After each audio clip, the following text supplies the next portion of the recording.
Shabbat Shalom, you're all welcome to be seated. Shabbat Shalom. Lekh-Lekha. Well, it's the end, middle of Lekh-Lekha, so yeah. It's got to be, it's right. I forget this triennial stuff.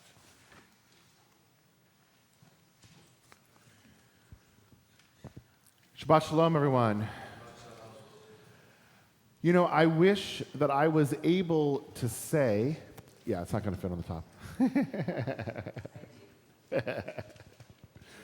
I wish I was able to say that the things that we are experiencing right now in the Jewish community are new, but the reality is they are not.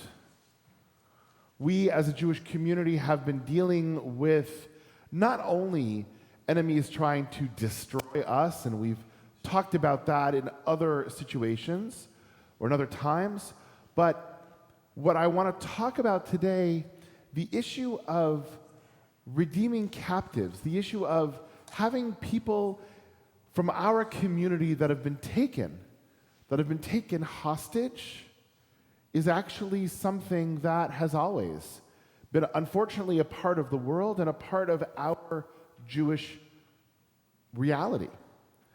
And I want to spend a little bit of time today. We're talking about it in great depth in the Beit Midrash class, but I want to spend a little bit of time today talking about the Jewish value of Pidyon Shvuyim, of redeeming captives, and understanding that. And it makes sense to talk about it today for two reasons. One, this today is an Israel Solidarity Shabbat.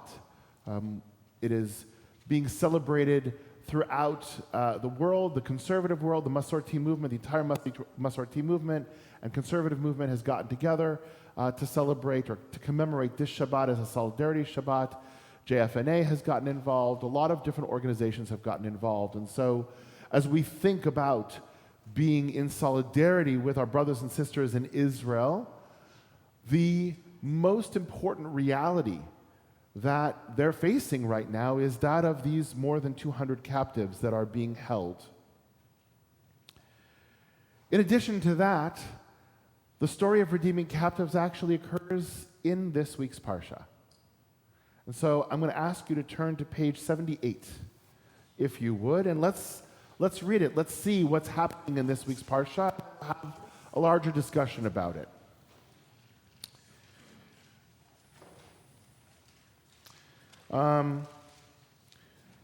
We can start on 78, 79. The first part of it is a listing of a whole bunch of kings, verse 8. Then the king of Sodom, the king of Gomorrah, the king of Admah, the king of Zeboim, and all these different kings were in a battle against other kings. 4 kings against 5, we see at the end of verse 9.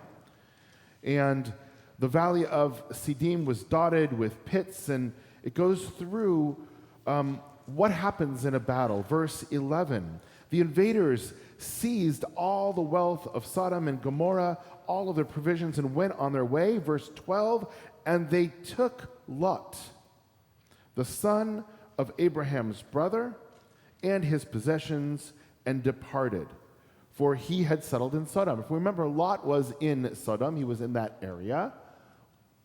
We learn more about him later on and his wife and all of that. But in this part of the story, that's where we find out that's where he is. And verse 13, a fugitive brought news to Avram, right, that his kinsman was being held hostage. Verse 14, when Avram heard that his kinsman had been taken, he mustered his retainers born into his household, numbering 318, and went in pursuit as far as Dan. And if we go all the way down to verse 16, he brought back all the possessions. He also brought back his kinsman Lot and his possessions and the women and the rest of the people. So long before Entebbe, right, we had Avram, or in this case Avram, he hadn't even changed his name yet, mounting a rescue operation to go and bring his kinsman, his relative, back. And this is where the conversation starts, right? When we look at the question of redeeming our captives, this is one of the first places. Unfortunately, the reality in the Roman period, the reality even before that, was that because people knew that the Jewish community valued redeeming their captives so highly, it happened quite often. And the rabbis had to create laws on both sides of the equation to balance out, well, what do we do? Because at some point in time, we know that if we start redeeming everybody, if we start giving them anything they want, it's going to become a free-for-all, right? It's going to become a free-for-all. To some degree, we know that living on the border to Mexico, right? It is, in some areas of Mexico, almost the cost of doing business, right? To know that it's likely you're going to get taken captive, you pay the ransom, they treat you well, they let you go, everything is fine. It's a business. It's a business. And so what we see is, on the one side, the rabbis having to write laws like in Masechet Gitin in the Mishnah 4:6, captives should not be redeemed for more than their value, for the sake of tikkun olam. Right? Now, we normally think of tikkun olam as, well, we have to fix the world. But in essence, that's what it's saying here, is that if we redeem captives for more than their value, then everyone is going to get taken captive. It's going to become a way to, it'll incentivize the captors to do it more. On the other hand, we have other laws, which we're going to see in a little bit, that speak to the opposite of this and say that do whatever you can to redeem these captives, whatever it takes, whatever it costs. And it's interesting, you know, we had this discussion in the modern time a number of years ago when Gilad Shalit was taken, and he was held by Hamas. He was held in Gaza for more than 5 years. And in the end, Israel, in order to get Gilad Shalit back, Israel released and returned 1,027 Palestinians that were in the prisons. Right? And there was a huge conversation in Israel about, wait a second, does this violate the law of Mishnah Gitin, of not getting more? And because now, well, we're kind of in the situation today because of that. On the other hand, we hear the voices of the family members, and we hear them now again today. What do you mean? There's nothing that it isn't worth to get my child back, to get my loved one back. It is one of the most challenging, difficult moments that we have to try and figure out. And so, on the other side of all of this, right, we see laws in our tradition, like in Shulchan Aruch, ransoming captives comes before feeding or clothing the poor.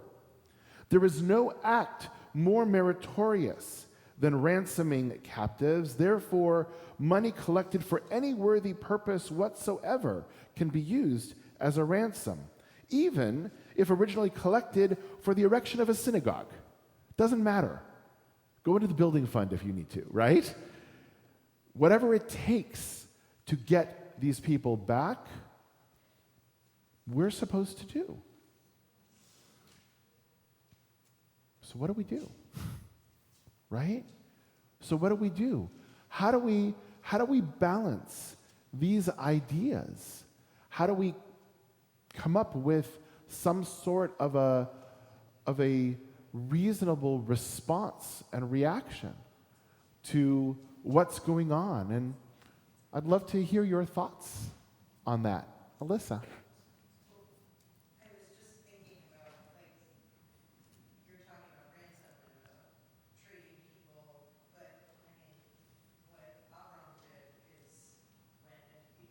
Mm-hmm.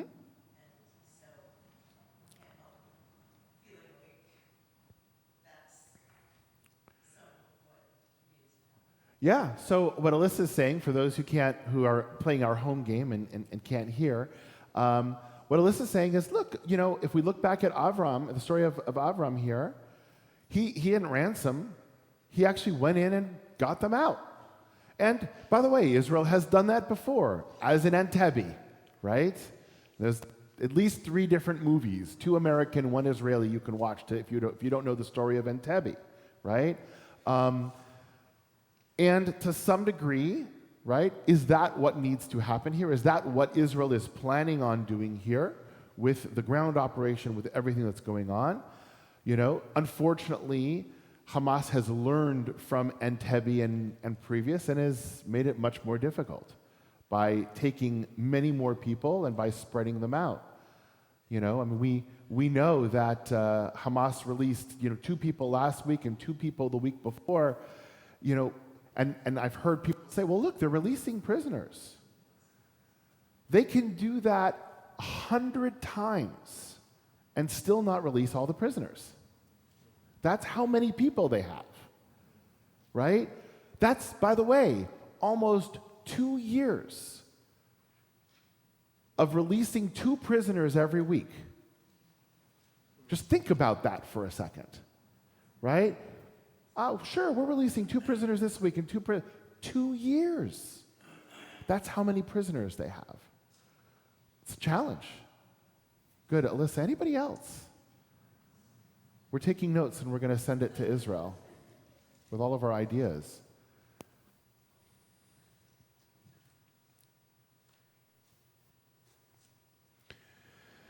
Go ahead. It's just so interesting. 2 weeks ago, and it's for those playing at home, it's on the website. Your sermon started with Amy Lee. There are no words, and it's very complicated. I mean, when we think about these prisoners sitting in these tunnels or wherever they are, God knows what's happening. No, it's like Amy Lee. We have no words, but we still have to do something. We have to act on this. And I think like what Alyssa's saying is, now they have forced us now to go in and find them. And the only way they can do that is with this ground operation and then to try to get out the terror cells where they are. Unfortunately, they put up their own people as shields. They put terror cells in hospitals. They put them in schools. They put them in places where there's going to be collateral damage. They don't value their own, Hamas doesn't value their own people. So yeah, look, I mean, I've said this a couple of times to people in my conversations, that they're actually not, to some degree you could argue, they're not just 220, whatever the number is right now, I'm not sure, right? So 223, they're actually 223 plus 1.4 million, right? Because to some degree, the civilian population in Gaza is being held hostage as well, right? And there are certainly those who are supporting and fighting and doing those sorts of things. But as you're saying, that when you don't value your own people, you're certainly not going to value the lives of the hostages. And it creates a real problem. It creates a real problem. Anybody else? And I've got some ideas that I want to share, but I wanted to hear. Anybody else? Please, Vard. We're not going to be doing the physical fighting. We're not there. We can do something to help them, whether it's prayer or money. Yeah. So Varda says something very important, which is, we in this room are not going to be doing the physical fighting because we're not there. By the way, there are family members of our congregants who have gone back and have been called back and are there right now and are going to be doing that fighting. So there are our family members who are actually fighting, but we can do things here through prayer, through solidarity, through money, through giving donations, through making sure that people are taken care of. Absolutely. Absolutely. Debbie? So I thought Alyssa was going to say something, but didn't, and it got me thinking about something, and it's totally idealistic and would never happen in a million years. But Okay. what if the Israeli army or civilians, I have no idea which way would go, Israelis, went in there and just fed the people and treated the people in need? How would that shift perception? How would it shift, perception of the world as well as policy? And totally idealistic, will never happen. But, it has to be something massive like Yeah. So Debbie's arguing in an idealistic way, right? In an idealistic way, and I would agree. I don't think it happened. And look, I think to some degree that has been tried in other ways. It's been tried in other. But the world wasn't watching in the same way. True, the world wasn't watching. I think the world is always watching. The question is, this is a different conversation about the world and how the world is dealing with all of this, right? In terms of the anti-Semitism that we're dealing with and things like that. I don't know. I don't know that it's possible. The problem is if Hamas doesn't, if the opposing side isn't interested in creating peace, they're not going to allow that to happen. And they ultimately have the power for that. And so it's not something that is doable unless the other side is willing to agree. Well, it's the people overturning Hamas is kind of. But we've tried. I mean, we've tried that in Iran. We've tried. We say, well, if the people just overturned, they haven't. They haven't. One of the things, though, is these people, Hamas, they have no economy of their own. So they rely on somebody else to fund the whole thing. So if you don't have an economy, and you don't have your own money, you don't have your oil, you don't have your own anything, you can go a step further. Right. And block all that. To some extent, warships and blah, blah, blah are doing that, but, I think most of us know the real source of the problem. So yeah, I'm only going to cut this conversation off because we've moved from solving the problem of the hostages to solving the Middle East problem, which is a little bit bigger than I think we want to try to take off today. I want to focus specifically today on the hostages, but I think what you're saying is, without an economy, without an ability to sustain yourself, you're always dependent on somebody else. And the question is, who are you going to be dependent on? Right now, they're dependent on Hamas in Iran, and therefore, that's where it's coming from. I'm gonna stop the conversation because I want to go into back to our conversation about the hostages themselves. Look, it is. So yesterday I was at a negotiation in Del Cerro, and I was talking to one of the people on my team who told me he is actually heading out shortly for Qatar. He's a negotiator for the FBI, and they have FBI negotiators now over there trying to help all of these negotiations happen. And I was talking to him about his thoughts on this. And we're not going to be able to think about any of these things as a whole answer, right? Because there's no way that negotiations are going to get all of these hostages out. There's also no way that a ground operation is going to get all of these hostages out alive. We know that, right? That is the challenge that Israel is in right now. There is no answer that is going to get everything. And therefore, we are, and they are, working on both sides. Right? And this is something that we as negotiators do. We get as many hostages out as we can because that's less people that are potentially going to be at risk if there has to be a tactical answer. Right? If police has to go in, if ground forces have to go in, the less people that are in there, the less people that are at risk. That's not to say that everybody is going to be out. And I think that's, to some degree, what's happening right now. Right? Everybody's saying, well, why hasn't Israel gone in? Why hasn't Israel gone in full force? And I think there's a lot of different reasons, including the fact that Israel doesn't really want to. They know they have to. It's going to be a very costly campaign. But I think every 2 hostages that comes out is 2 less lives that they have to worry about inside. And if we as Jews say every life is of infinite value, then that's 2 whole worlds that we've just saved. And there are 200 more that are in there, but there are 2 whole worlds that we've just saved. And I think that is what we see going on, and it goes back to where I think our tradition ultimately lands, right? And I want to read for you the section in Baba Batra, which actually talks about this. Rava says to Rabba Bar Mari, concerning this matter that the sages say, redeeming captives is a great mitzvah, right? Just before that, it was a statement. Pidyon shvuyim mitzvah rabahi, right? It's a great mitzvah. Where is it derived? And it comes from a verse in Jeremiah that says, then it shall come to pass when you say to them that you shall tell them, thus says the Lord, such are for death to death, such are for sword to sword, such are for famine to famine, and such are for captivity to captivity. And there's basically saying in the time of Jeremiah that there's going to be suffering and there's going to be misery because the Jewish people weren't listening. That's what the prophet was saying. And some people will die, and some people will fall to the sword, and some people will fall to famine, and some people will fall to captivity. And Rabbi Yochanan says, whichever punishment is later in the verse is more severe. So he's arguing that of all of these things, captivity is the worst.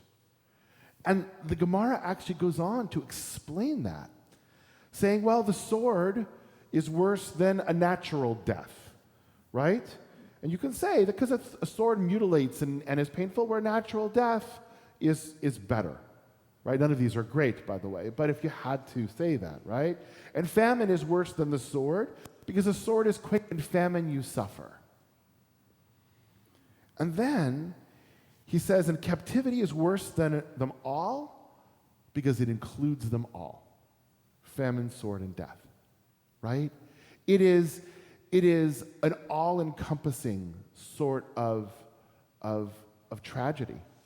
And it's why the rabbis argue so hard all the way through to say, look, ultimately do what you need to do. And what we learned in Beit Midrash is even when the rabbis say, you know, it happens to be speaking about a woman. In this case, a woman is not to be redeemed for more than her value. The rabbis say, but if her husband says, I'm going to pay it anyway, he can. Because who are we to tell that guy that he can't pay, that he can't do what more in order to get his person back, right? Even though we know it's going to be a problem. And that's why Rabbi David Golinkin wrote during the time of Gilad Shalit. Rabbi David Golinkin is one of the most prominent halachist legalists in the conservative movement, Masorti movement in Israel, right? He wrote that ultimately, you know what? 1,027 for one makes sense Jewishly. That's Jewish math, right? That makes sense. And we do what we need to do to get the people back.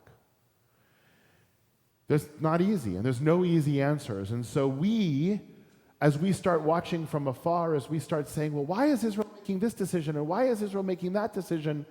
That's what we need to keep in our mind. That ultimately we need to do whatever we need to do to get it back. And I know that it will come down at some point in time to, do we get the hostages back or do we get rid of Hamas? I think that decision will come. I don't know. I'm not a prophet, right? I think that decision will come. And I think ultimately the decision is going to be we get our hostages back. And we'll deal with Hamas another day if that's what happens. I think ultimately that's going to be the Jewish decision. And we know that, and unfortunately they know that too, which is why we're in the situation that we're in right now. And so what we do is we pray. And what we do is we send our support. And what we do is we make sure that they know that they are not alone. And in these agonizing decisions that they have to make each and every day, that they have the Jewish world supporting them and sending our love. Any last comments on this particular thing before we get into our Torah readings for today? Is that a universal thought in Israel? Nothing is universal in the Jewish community. Come on. The question was, is that a universal thought in Israel? No. Right? 2 Jews, 3 opinions, right? But this is where our tradition lands, right? It's tough. It's not easy. But if you have to err, our tradition says err on the side of getting the people back. A largely secular population. But our values come from our tradition. Last thing I want to say is I know, like, for those of you who aren't on social media, I know it's not your thing, it's not you, I guess, whatever, but the more you keep posting, bring them home now, and hashtags, at least when they do come out, I mean, there's going to be so much, their lives